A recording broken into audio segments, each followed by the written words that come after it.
Ky është një jastëk që nuk është mbushur me pambuk të zakonshëm, por me pambuk artificial.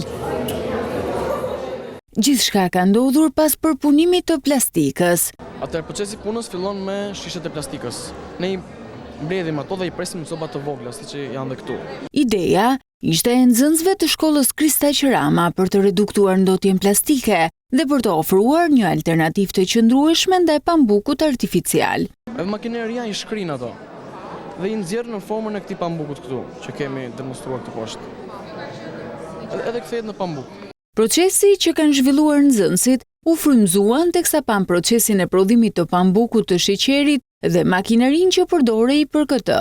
Procesi që kanë zhvilluar nxënësit konsiston në përpunimin e plastikës së ricikluar në një material të butë dhe të lehtë që mund të përdoret në mbushjen e jastëkeve apo produkteve të tjera të tekstilit. Kjo metodë jo vetëm që ndihmon në reduktimin e sasisë së plastikës që përfundon në natyrë, por gjithashtu ofron një zgjidhje praktike dhe ekonomike.